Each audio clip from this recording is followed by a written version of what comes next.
interested in getting annexed into the city for over 10 years now, and we've been waiting on the development concept plan to be in place to allow us to come to what we thought would be a vote of the people, and now to yourselves.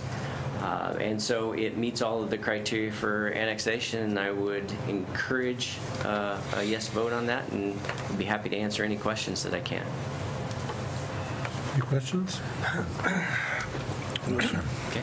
No, thank you very much. I'll be back in a second. Yeah, okay. Looking for that rebuttal opportunity, huh? Yeah. Are there any opponents of this project? You say opponents? Oh, yeah. Opponents. Okay. Well, are there any more proponents? Yes. Okay, well, Here you asked that question. yeah. Sorry.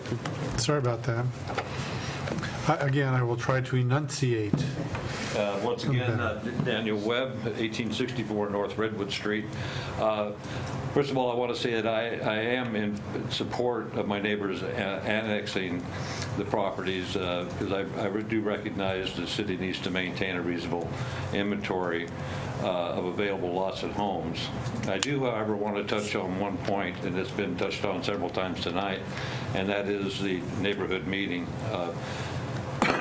Under the ordinance 1684.010, item B, it states maximize the citizen involvement in the annexation review process. The master plan, which was I was a member of the stakeholders committee, attended all the meetings, and annexation was never a topic of discussion, first of all. The plan was put in place, as far as I understood, so that annexation could occur later without each individual property owner trying to master plan and not match up everything within the project area. But as far as the subject of annexation and absorption of property into the city and how fast that would happen, at what rate, or anything else was never discussed. So I really feel that the staff, I understand that they have the right to, by another ordinance, I don't have that number, have the right to waive that requirement. However, I believe the staff has limited the neighborhood associations and the citizens of Canby in this involvement. And with the magnitude of all these annexations, especially you put them together, I think it was critical in the situation that there be neighborhood meetings to allow these people to voice their opinions. Most people don't want to come in here in this formal situation, sit in front of the cameras and testify.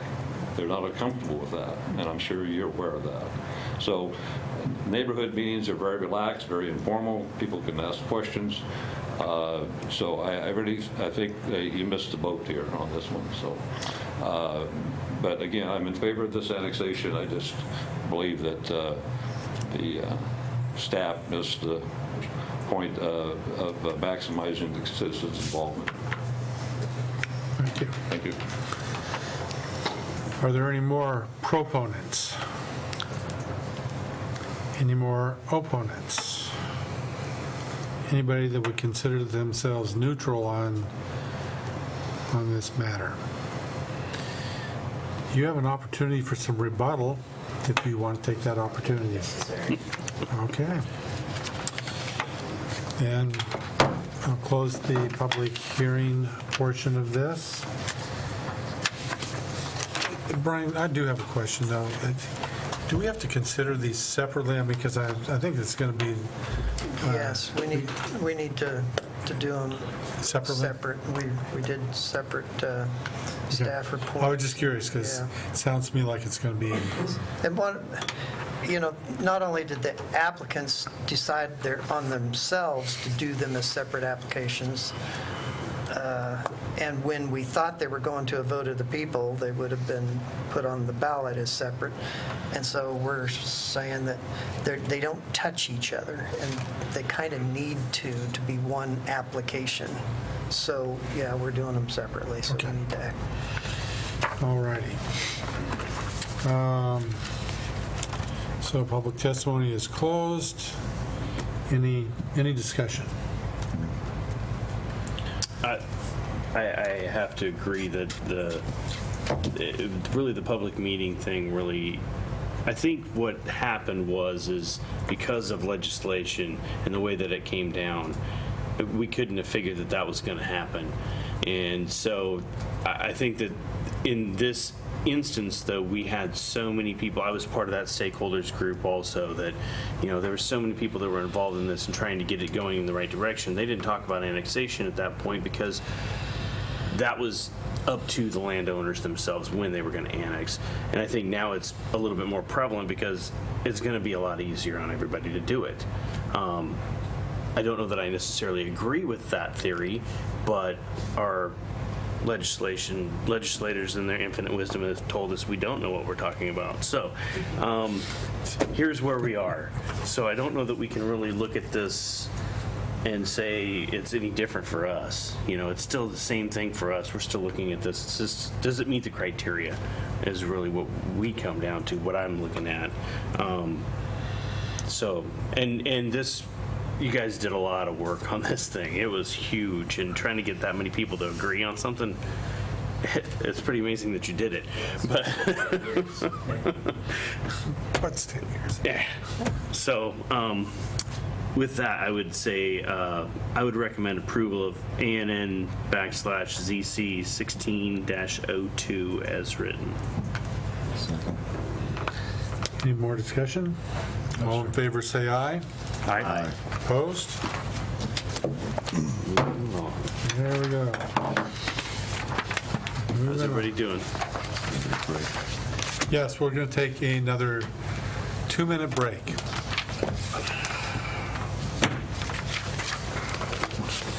Do you take a lap, Laney? I'm back in 5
Change staff report for ANN/ZC 1603. I will forego reading as we agreed upon, the public hearing script and move directly to the staff report. Okay, so here's our map of the third area, the largest one, indicating where is it up there? 31.83 acres amongst 1, 2, 3, 4, 5, 6, 7, 8, 9, 10, about 10 different parcels. And we've got all those people's names indicated up there. So 100% of the area, again, in agreement that they want to annex this particular area. So between all of them, we're 37 point some acres, and the whole area was about 66 that was planned for by the development concept plan. Looking down at the land needs analysis criteria again, it says in the staff report that that we talk about the expected consumption rate when you try to figure out, and what the applicants had submitted and was shared amongst all of them since the city helped in the initial preparation, primarily with Tom Scott, who was a representative for the first application we reviewed, and we ended up kind of using that same report for all three of them since they're all going together at the same time here. It talks about for the R1 zone, there was an analysis that there were about 98 lots left, platted lots left, and that our consumption rate over an average for the last 10 years has been 45 a year.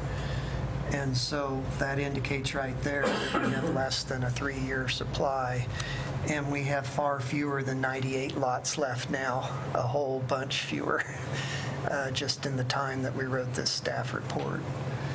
And so I was just going to point out again that we're convinced that we need an adequate supply to meet that general statement of a 3-year supply. And I don't know if there's anything else unique about this one. We really didn't get into the specifics of the development concept plan, even for this larger area, because we have the plan and it's going to inform those property owners, however many may decide that they actually want to proceed with a subsequent development application. I'm convinced that it probably won't be everybody, but who knows? It might surprise me and they develop a subdivision plan for the entire area. But the more that come in on a future development plan, the easier it will be for us to implement the concept plan. Because the fewer that are participating, it makes it extremely difficult to get the circulation street patterns that don't dead end, the fire department doesn't like and the police doesn't like, and those kind of things. And so we were very pleased that we had a large area. There's a better chance for getting the development concept plan implemented. So we recommend approval for this one with the condition that it come in under the R1 zone.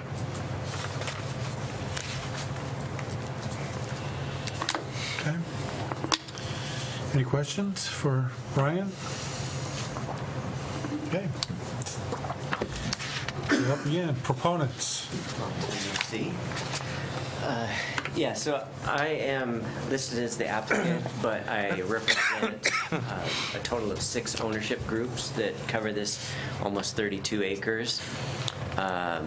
You know, staff report was thorough and talks about how the development concept plan lays out all of the infrastructure and whatnot is available. We talked about the neighborhood stuff, so I won't go over that again, transportation stuff. The one unique point about this that I thought would be interesting is, if you recall, this property the group of these lots represent the whole of that neighborhood park that we talked about when we talked about the development concept plan and you were deliberating on that. So these properties coming in are going to be the source of a neighborhood park for the community. So I think that's a definite benefit of this, as it, you know, is a large chunk of that conceptual Willow Creek path as well. So I think that's a unique benefit that these properties bring into the community and have some benefit there. You know, there was a bit of discussion about future development. And I would say, while this group of people has all come together to do a joint annexation, there really haven't been any discussions about any sort of joint development going forward. I think people have varying views about whether or not they want to do things, all the way from somebody who might be interested in doing something relatively soon to people who say, I have no immediate plans and, you know, we're still happy being there. So, but they do want to be into the city. So I don't want to imply that there's some sort of a 32-acre plan coming to you once it gets annexed. So we just don't know at this point. Okay. So with that, I'd take any questions. Now, is that Willow Creek that runs through there? Mm-hmm. Okay. As I recall from meetings long ago, last year or something, there initially there was a plan to put some kind of bridge across there to access those back lots. That was contemplated as part of the development concept plan, but ultimately not adopted due to cost prohibitiveness of it. So the back portion would access off of Teakwood coming out of Willow Creek. So if you have, I don't know if you have a development concept plan there, but I could show you actually. You can see it. It's Yeah. going to come on here, Okay. Oh my God. right out of here. Yeah. So this is the road from that's the development concept Right. plan. Yeah, I recalled that from previous. Verse it. And so there's going to be some kind of walkway or park-like thing along Willow Creek there? That Is was that correct? that was part of the development concept plan as well. There was the walkway that went the full distance, but then there was, I'm bringing back up again. There was a concept of an additional land dedication here for a neighborhood park that would run along that walkway. Okay. Now, my understanding is that that would become a city park of some sort, correct? Yeah. My fear, and I think it's a well-founded fear, of course, is that the city has this much money. That would be zero to maintain that park. There's no way to maintain it or anything like that. So what would be the neighborhood's plan for maintaining that park in the absence of, I mean, it could revert to its natural state of blackberries. Yeah, it does it quickly there. It does it quickly. I guess what I would say about that is ultimately that's not for me to decide. It was really what the development concept plan asked for was that we give that land to make a park. So that was deemed something that was important as part of the development concept plan. You know, I assume that the development concept plan could be altered by yourselves if you wanted, if you didn't want the park or something. I don't know, but that's not ultimately our call Right. as landowners. So And it's not ours either. I think that's the city council's purview. But that is mine. Okay. I know, and that was part of the discussion with the development concept plan as well, if I recall. Any more questions? None? Statement. I remember when we addressed this here a while back, I was the only dissenting member on the vote for this, and mine was not opposed to the development of it. It was that there was not a good answer of how we're going to maintain this park on Willow Creek, and it was, the answer I got was, well, we'll work it out in the future. Well, There you are. there we are. There we go again. So, more loose ends. I'm supportive of this annexation at this point. When we get down to developing this, they're going to have a very hard row to hoe with me if they don't have something to bring solid in regards to maintaining that park area along the creek. Okay. I totally agree with you. Yeah, I do too. And- Absolutely. And I would say, as the owner of a fair amount of that park, I wasn't necessarily advocating for that park because that really involves me giving more of my land than I would typically need to for parks dedication. But there was a compensation mechanism set up as part of the development concept plan. So I felt like it at least wasn't hurting me as a, unduly burdening me as a property owner. But if I didn't have to give that land, that would be fine with me as well. We'll let you decide how you want to deal with parks at the point of development. So we can deal with that at that time. Right. That's why I wasn't even going to bring this up. I certainly share your concerns, but I wasn't even going to bring it up because we're not to the development yet. So. Right. Okay. Thank you. Are there any more proponents for this project? Okay. Any opponents? Oh, you switched sides here. Okay. That's what got, though I think I was confused the last time. Okay. I want to start out with saying the idea of, I've been a proponent of these annexations so far tonight. And the concept of the annexation I'm not opposed of. But the magnitude of it and the parks issue, they bring up a number of issues there. And that's why I'm going to speak as a opponent. I was going to talk about the neighborhood meeting, but I've already done that, so I won't bore you with that again. My feelings haven't changed. Okay.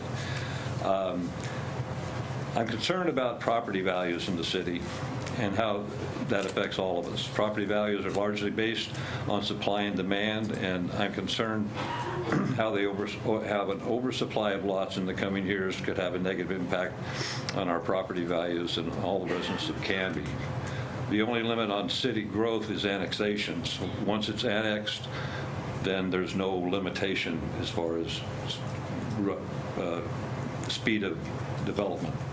I don't believe there's anything in the code that restricts that. It has anything to do with what your lot inventory is. The city code, excuse me, says how a proposed annexation will affect the supply of developable land, and the planner has talked about that tonight. He's also indicated that that as of, I don't know what date he used tonight for the 98 lots, but as per the staff report on the 25th of February, there was 105 lots actually. I'm sure that's changed since then, but and the staff has indicated there's a 45 lot per year average over the last 10 years. I think the Planning Commission should take even more than that in consideration, though, even though it does fall within the limits of the statute.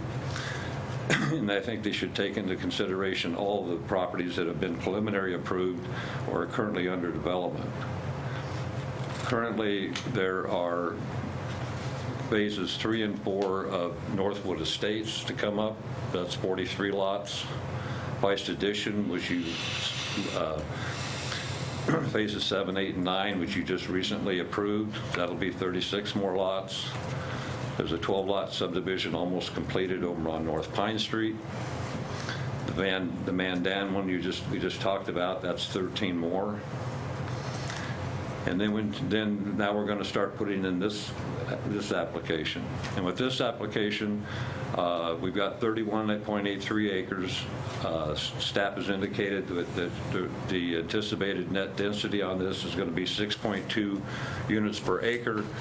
I used 30 acres as in a calculation because of the existing homes on this, but with that in mind and the 6.2 lots per acre, that's 186 lots we have in this subdivision, which now brings our total to 395 lots.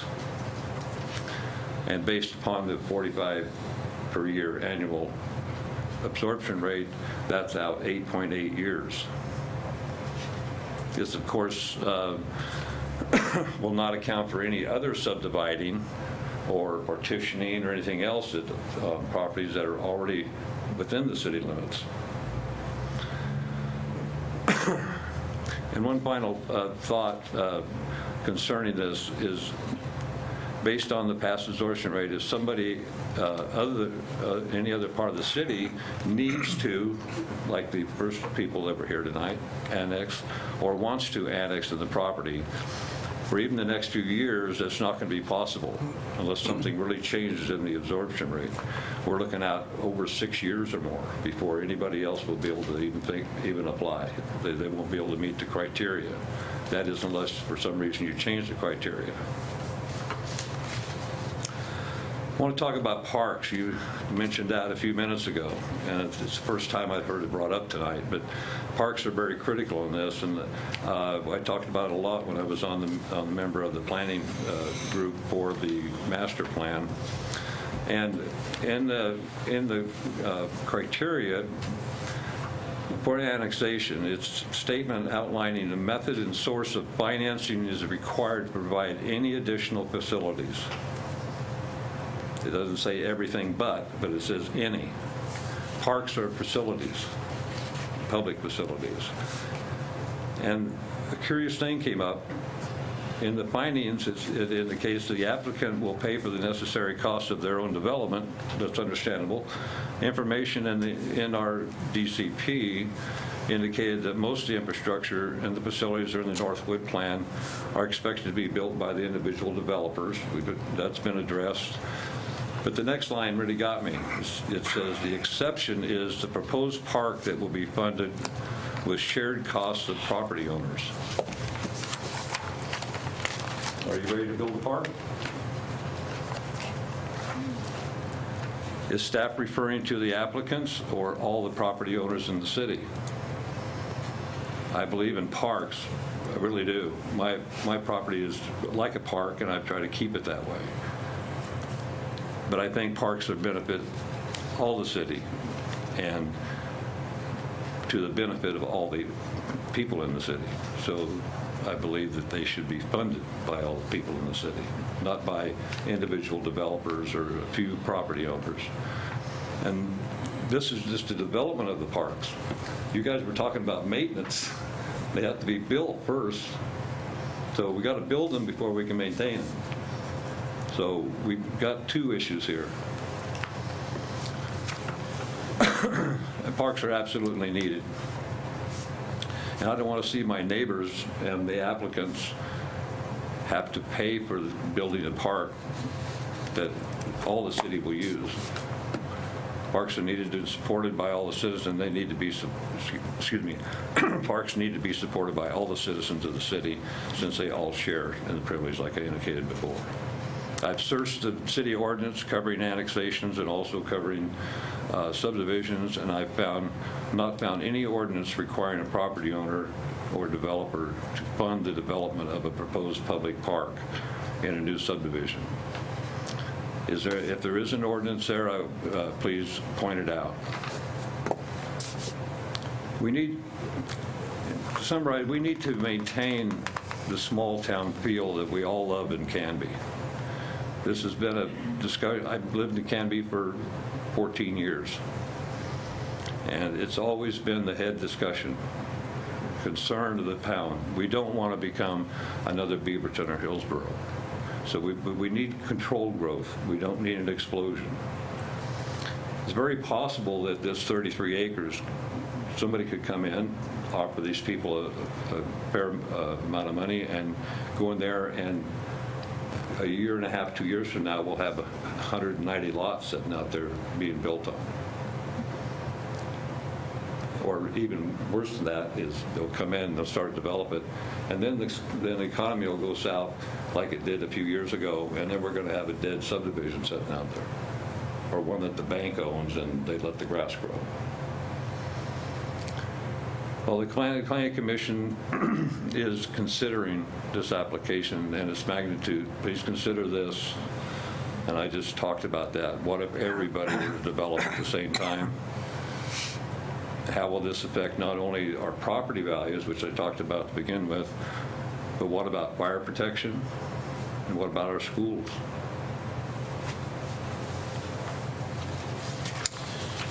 Any questions for Mr. Webb? Can I answer to any of these? Yeah, feel free. You might. So there was multiple points there. I was trying to jot down some notes as you were going along. So I don't even know where to start. Our job as planning commission is not to tell a property owner whether or not you can annex your property in. That's up to the property owner. Our job is to look at the application that they put forward to us and make sure that it's to our code. That's the only thing that we have as we sit up here. It's all we have.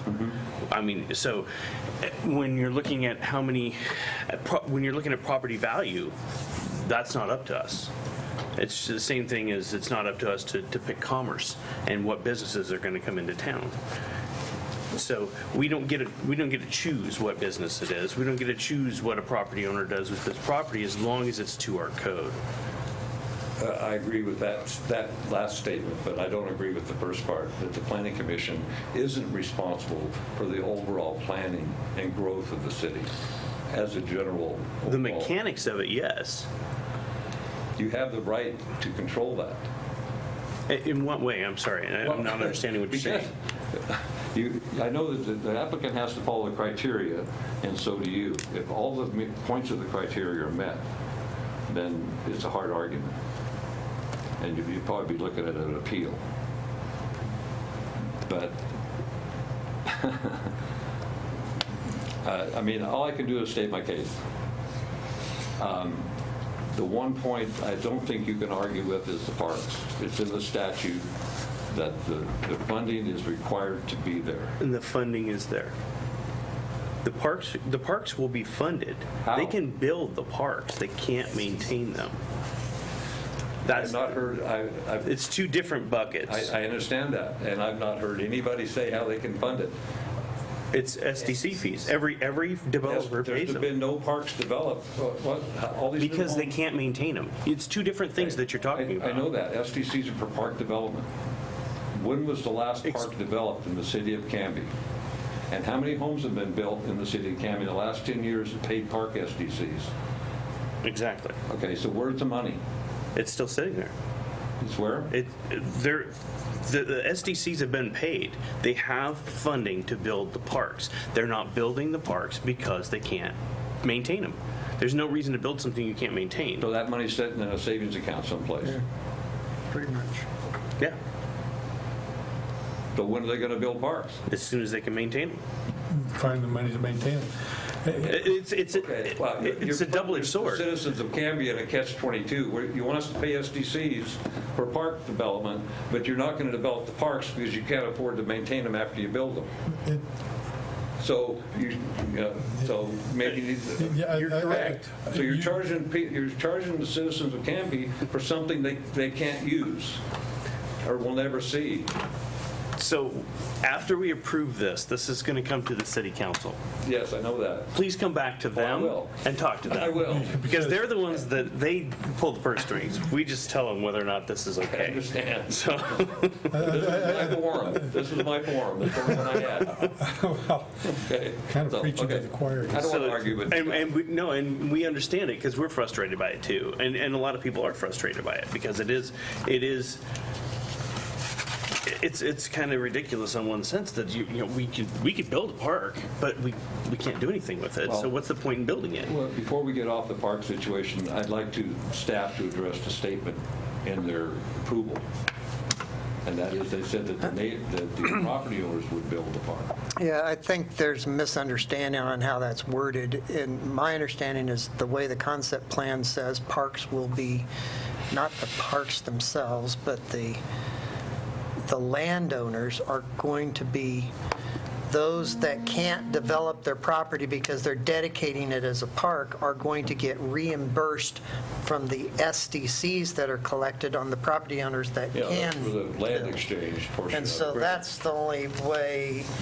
But the staff I report think, doesn't say that. I think that's probably what the staff report needed to be saying or meant to say, but other than that, I guess I'll have to go find the statement that you indicated. I wasn't even aware it's in Yeah, there. no, it's, Because it's the financing of the property owners that was worked out with the development because I'm sure plan. the property owners do not want to build parks. I know when we have the one north, farthest north there, we certainly, and we're going to have to dedicate about 3 acres of park common land. We certainly don't want to build a bridge over that with a walkway and trails and blah, blah, blah. It's going to get very expensive, not only to build, but to maintain. Well, personally, I feel a lot of these issues should be addressed when we get down to the development stage. I share a lot of your concerns, and so Well, I'm also a developer, so it's important to know those things before you get to that. If I were to bring an application tomorrow to develop, and I spent, $30,000 in engineering, and you come and tell me, I'm sorry, sorry, you can't do that. You have to build a park. Because I can't sell the lots because there's a park that'll never be built. My people don't want to live there. Any more questions, comments? Are there any more opponents? Anybody else that's considered neutral? Okay. I do have one statement, if I may. I'm afraid, my personal feeling is if it doesn't become a park, Willow Creek is going to become a dumping ground and a blackberry bramble. People will dump their grass out there, their hedge trimmings, et cetera, debris will get dumped, and it'll just become a quagmire mess. So that's why I am so hard over on protecting that creek and that wild area, or turning it into a park where it is protected and maintained. Well, you can have, as we said, we can have the park, but there's no money to maintain it, and that's the shame of it all. Oh, yes, 10 minutes of rebuttal, I'm sorry. There you Just a go. couple of points, some of which were, already addressed here, but as far as the parks, my understanding of it, and Brian could confirm, I guess, is that my job as a landowner is to dedicate the land for parks that is required per the code. I'm not building the park. That comes out of SDC's, funds the construction. The whole maintenance issue, obviously the city is stuck in that. I can't solve that, but I don't think that should be a limitation on this annexation application, I guess is my point.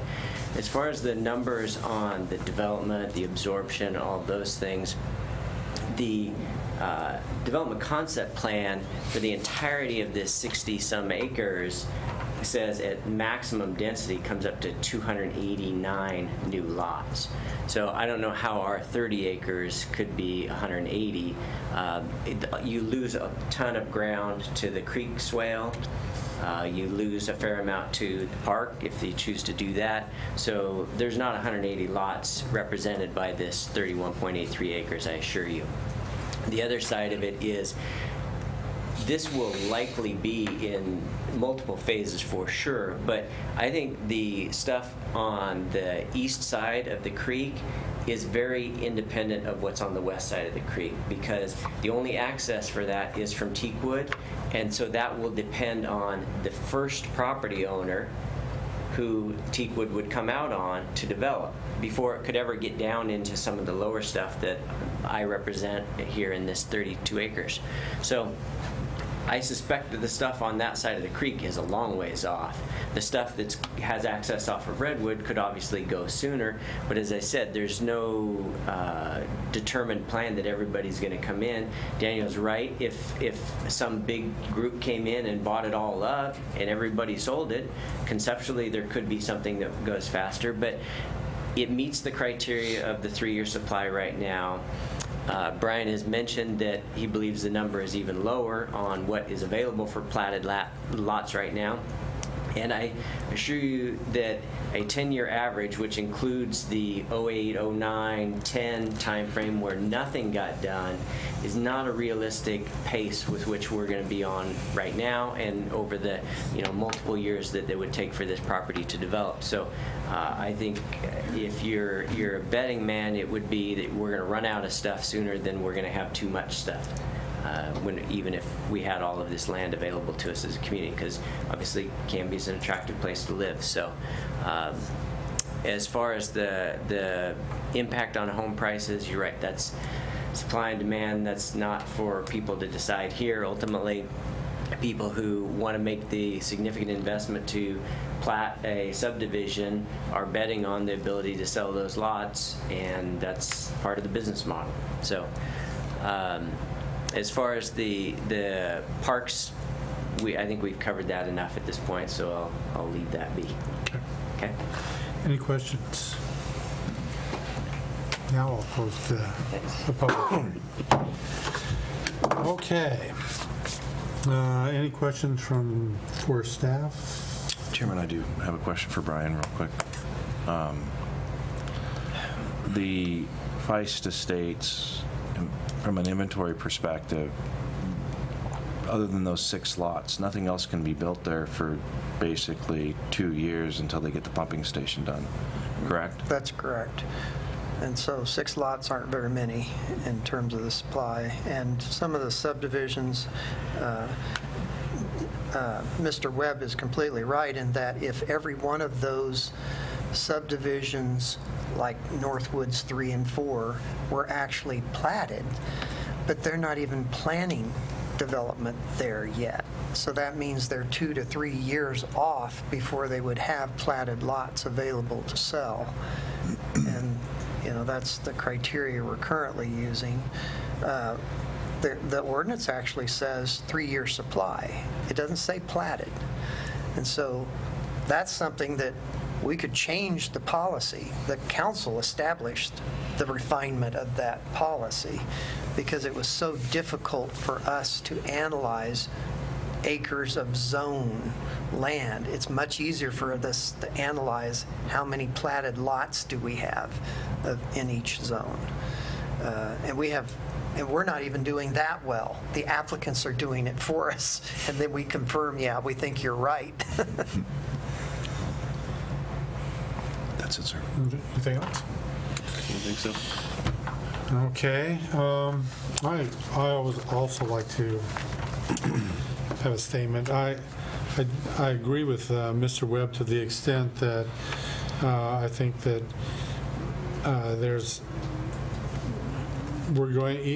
if all of this development went on at one time, it would stretch our infrastructure capabilities way beyond what we could handle. Fire, police, schools, and not to mention parks once again, but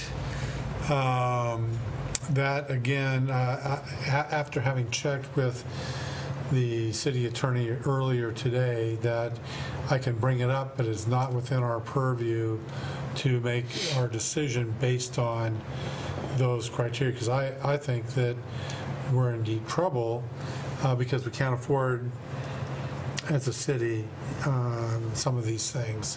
Can't afford the parks, to maintain parks. We can afford to build them, can't afford to maintain them. Our schools are stretched, they're packed. So but again, these are not things that, as a planning commission, that apparently we are not allowed to take into consideration.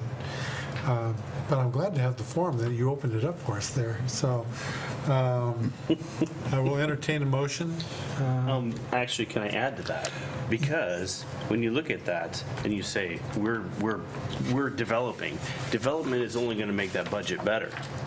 I mean, that's what you're really looking at, is the development is actually going to drive those parks to be able to be maintained. You're going to have better services. You're going to put money back into the budget, and it's going to allow the council to do what they need to do. So you have to look at both sides of that. The development is a good thing as long as we control it. And that's what our job is. And we try and do that because we all live here too, and we want to keep that small town feel and yet still have development. So I do appreciate your concern. I see it too. We look at it every time that we open these books, and it is a concern. So If I could make one little quick point, if that's allowed. Sure. We live next to. I have the power. We live next to a 7-acre city park. It's called Willow Creek Park. Many of you probably aren't even aware it exists. But nevertheless, it's there. And we've been finding blackberries coming into our property for the last 10 years, and I finally got fed up with it. So I called the parks maintenance head guy about a month ago. I said, what are we gonna do with these? And his first answer said, well, nothing, we don't maintain that park.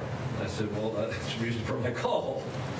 So he did come out and we talked about maybe trying to keep something under control, but yeah, so we're well aware of the park issue.